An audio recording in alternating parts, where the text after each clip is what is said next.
Student study রিনোভেটে সকলকে স্বাগত। ICDS supervisor crash কোর্সের আজকে জেনারেল স্টাডিজের ডে 43 অংশ। বাকি পার্টিকুলার লিঙ্ক ডেসক্রিপশন বক্সে আছে, তোমরা অবশ্যই সেখান থেকে দেখে নেবে। আজকে এনসিয়েন্ট ইন্ডিয়ার পার্ট 7 অংশ, বাকি পার্টিকুলার এই ডে 43 এর মধ্যেই আছে।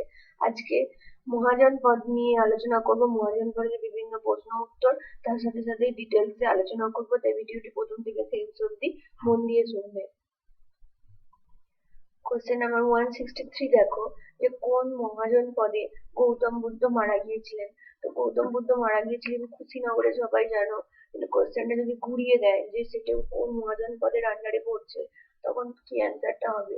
তখন অ্যান্সারটা হবে ম্যাল। ম্যালের মধ্যেই কিন্তু কুশিনগর, মানে ম্যালের রাজধানী হচ্ছে কুশিনগর, সেখানেই তিনি মারা গিয়েছিলেন। ঠিক আছে, তাহলে মহাজন পদ বললে অ্যান্সার হয়ে যাবে ম্যাল, আর ম্যালের রাজধানী কুশিনগর। নেক্সট হচ্ছে 164 কোশ্চেন, প্রাচীন ভারতে মগধ কিংডমের প্রথম রাজধানী কি ছিল? মগধ কিংডমের এর অ্যান্সারটা হয়ে যাবে রাজগীর। সবাই জানে যে মগধ ষোড়শ মহাজন পদ, সেই ষোড়শ মহাজনের পদের মধ্যে মগধ হচ্ছে সব থেকে শক্তিশালী মহাজন পদ, ঠিক আছে, মোস্ট পাওয়ারফুল। এবং এই মগধের রাজধানী ছিল রাজগীর। এবং মগধের প্রথম ডায়নাস্টি ছিল, ফার্স্ট ডায়নাস্টি, সেটা হচ্ছে হর্যাঙ্ক ডায়নাস্টি, বিম্বিসারের দ্বারা তৈরি করা হর্যাঙ্ক ডায়নাস্টিটাও পরীক্ষায় পড়ে।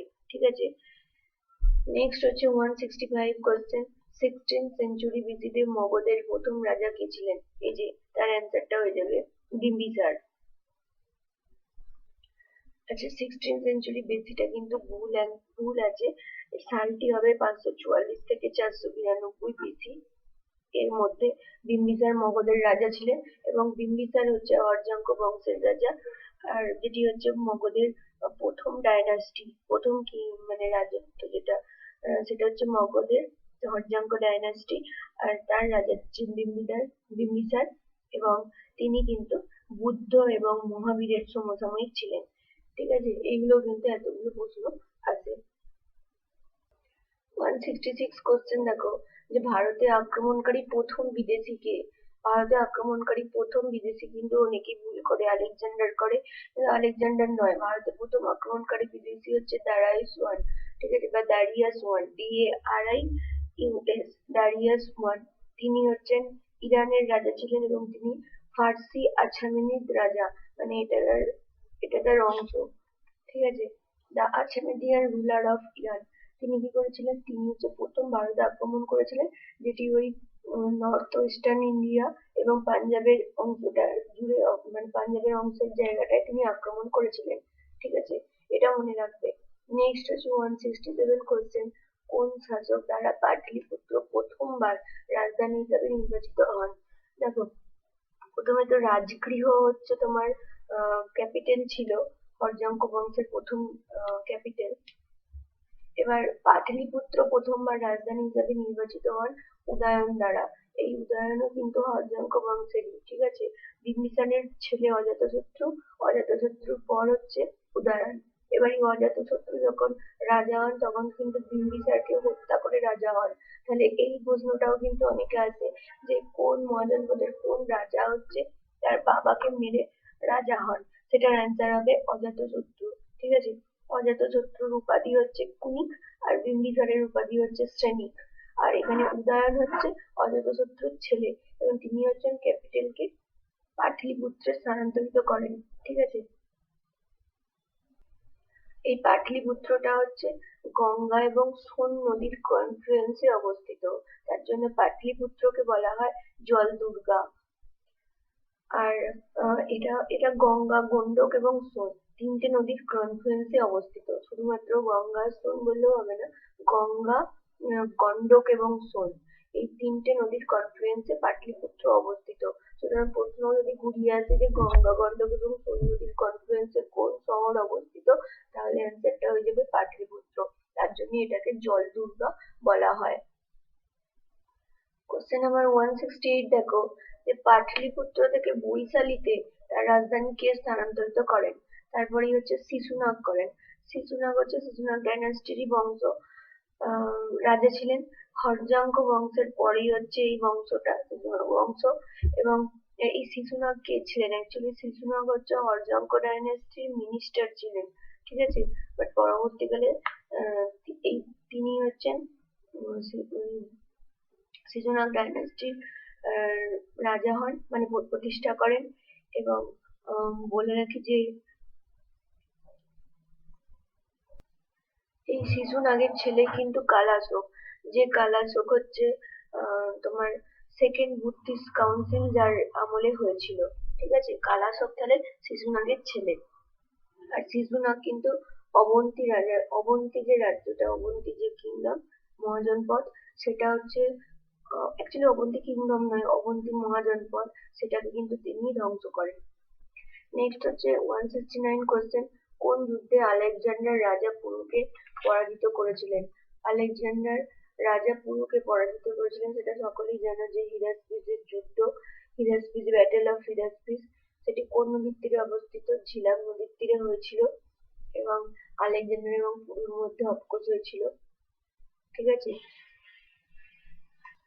পরবর্তী কোশ্চেন দেখো 170 কোশ্চেন, যে কোন রাজা দ্বিতীয় পরশুরাম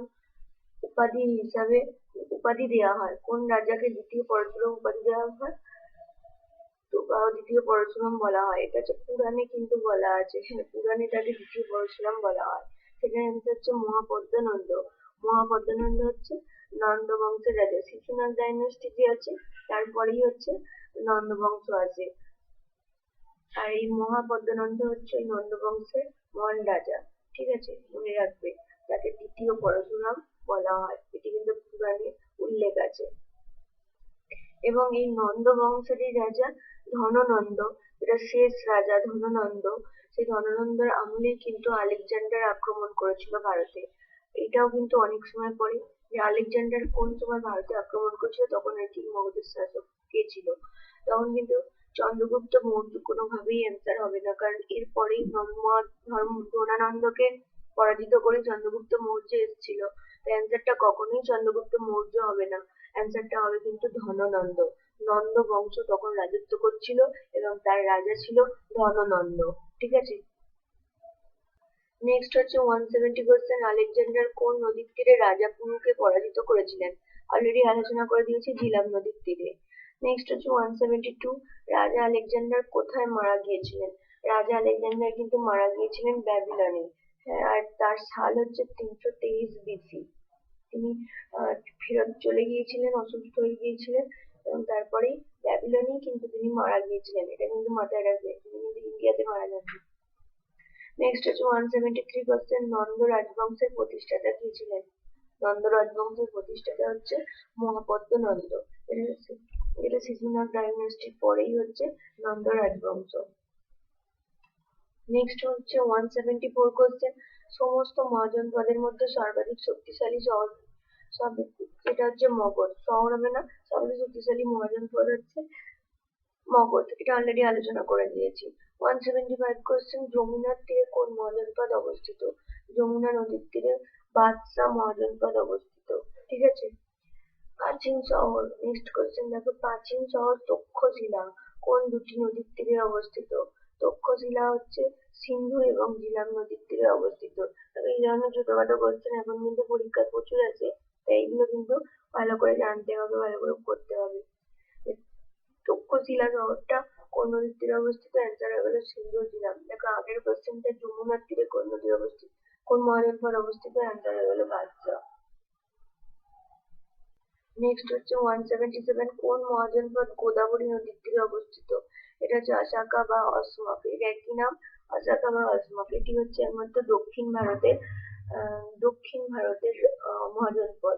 ঠিক আছে, এটাকে বলা হয়। নেক্সট হচ্ছে 178 কোশ্চেন, কোন মহাজনপদ গঙ্গা এবং গোমতী নদীর সঙ্গমে অবস্থিত? গঙ্গা এবং গোমতী নদীর সঙ্গমে হচ্ছে কাশী অবস্থিত। নেক্সট হচ্ছে 179, মল্লর রাজধানী কি? মল্লর রাজধানী কুশিনগর। অলরেডি আমি বলে দিয়েছি যে গৌতম বুদ্ধ এখানেই মারা গিয়েছিল, কুশিনগরে মারা গিয়েছিলেন এবং কুশিনগর হচ্ছে মল্লর রাজধানী। ঠিক আছে, তাহলে মল্ল মহাজনপদে গৌতম বুদ্ধ মারা গিয়েছিলেন। 180 কোশ্চেন দেখো, কাশ্মীরের হিন্দুকুশ পর্বতমালা কোন মহাজনপদে অবস্থিত? হিন্দুকুশ পর্বতমালাতে কম্বোজ মহাজনপদ অবস্থিত। নেক্সট হচ্ছে 180 কোশ্চেন 81, তক্ষশিলা কোন মহাজনপদের রাজধানী? তাহলে এর রাজধানী হচ্ছে কি? এর রাজধানী হচ্ছে মানে সরি গান্ধার যে মহাজনপদ তার রাজধানী হচ্ছে তক্ষশিলা। ঠিক আছে। নেক্সট হচ্ছে 182 কোশ্চেন। উত্তর বিহার বা নর্থ বিহার তার প্রাচীন নাম কি ছিল? তার প্রাচীন নাম ছিল ভাজ্জি। পরবর্তী কোশ্চেন দেখো 183 কোশ্চেন। মহাসমাঙ্গিকা বিদ্যালয়ের সূচনা হয়েছিল কোথায়? এটি কিসের বিদ্যালয়? মহাসমাঙ্গিকা বিদ্যালয় এটি হচ্ছে তোমার বুদ্ধিস্ট স্কুল। ঠিক আছে, আর্লি বুদ্ধিস্ট স্কুল। তারপরে এটাই হচ্ছে মহাযান বুদ্ধিজম, মানে হচ্ছে এই যে ব্রাঞ্চের যে মহাযান বুদ্ধিজমটা আছে তারা হচ্ছে এখান থেকে এই মহাসমাঙ্গিকা বিদ্যালয়ের এনিওয়ে আমি যেটা বলতে চাইছি যে মহাযান যে বুদ্ধিজম আছে তার ডেভেলপমেন্ট কিন্তু অনেক যে যারা পড়াশোনা করতো স্কলার যাদেরকে বলা হতো তারা এই মহাসমাঙ্গিকা বেঞ্চের যে স্কলার গুলো তারা কিন্তু এই মহাযান বুদ্ধিজম ডেভেলপমেন্ট করেছিল। ঠিক আছে, ইনিশিয়াল যে ডেভেলপমেন্ট তারাই কিন্তু করেছিল। তো এনিওয়ে এটি হচ্ছে বৈশালীতে অবস্থিত, বৈশালী। নেক্সট হচ্ছে 184 question. What was the seat of the first republic of the world in 16th century? This is the most important question. খ্রিস্টপূর্ব ষষ্ঠ শতাব্দীতে বিশ্বের প্রথম প্রজাতন্ত্রের আসন কোথায় ছিল? প্রথম প্রজাতন্ত্র রিপাবলিক, ফার্স্ট রিপাবলিক, সেটি হচ্ছে বৈশালী। বৈশালী হচ্ছে এর অ্যান্সার। এরই মাঝে বলে রাখি যারা চ্যানেলটিকে এখনো অবধি সাবস্ক্রাইব করনি তারা কিন্তু অবশ্যই চ্যানেলটিকে সাবস্ক্রাইব করো এবং সাবস্ক্রিপশনের পাশে বেল আইকনটি টিপে রাখো। আর ভালো লেগে থাকলে কিন্তু লাইক করতে ভুলো না, লাইক করো, কমেন্ট করো। তোমাদের কাছ থেকে লাইক আর কমেন্টই আমাকে এন্টু যোগায়। আর সবকিছু ফ্রিতে স্টাডি মেটেরিয়াল, ফ্রিতে মক টেস্ট তোমাদের জন্য প্রোভাইড করা হচ্ছে। তোমাদের কাছে এন্টু না পেলে আমি এগোতে পারবো না। তো একটা লাইক আর একটা কমেন্ট করো, বন্ধুদের মধ্যে শেয়ার করো, তাহলে আমরা অনেক অনেক প্রশ্ন নিয়ে হাজির হয়ে যাব। ঠিক আগের প্রশ্নটা আলোচনা করলাম 185 এ দেখো বৈশালীতে বিশ্বের প্রথম প্রজাতন্ত্রটি কার দ্বারা প্রতিষ্ঠিত হয়?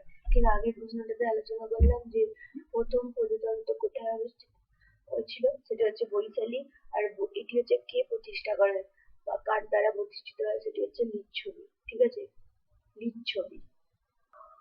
186 কোশ্চেন দেখো যে 16টি মহাজনপদের তালিকা কোথায় পাওয়া যায়? কোথায় সেটা হচ্ছে বলা আছে। তো অ্যান্সারটা হয়ে যাবে অঙ্গুক্তা নিকায়া। ইংলিশ টার্মটা দেখে নেবে, এটা কি? এটি একটা বুদ্ধিস্ট টেক্সট। ঠিক আছে, এখানে কিন্তু এই 16টি মহাজনপদের উল্লেখ আছে। আর একটা প্রশ্ন আছে যে মগধই তো সব থেকে শক্তিশালী রাজ্য ছিল, যে মগধ হচ্ছে কোন নদীর তীরে অবস্থিত? মগধ হচ্ছে সোন নদীর তীরে অবস্থিত। ঠিক আছে, মোটামুটি এই ধরনের প্রশ্ন আছে মহাজনপদ থেকে। বাকি প্রশ্নগুলো আমরা প্র্যাকটিস সেটের মাধ্যমে আলোচনা করে দেবো। ভালো লেগে থাকলে লাইক করো, কমেন্ট করো, শেয়ার করো, আর অবশ্যই যারা সাবস্ক্রাইব করনি তারা সাবস্ক্রাইব করো। নেক্সট ভিডিওতে আমরা মৌর্য ডাইনাস্টি নিয়ে হাজির হয়ে যাব। আজকের মতন টাটা, নেক্সট ভিডিওতে দেখা হবে।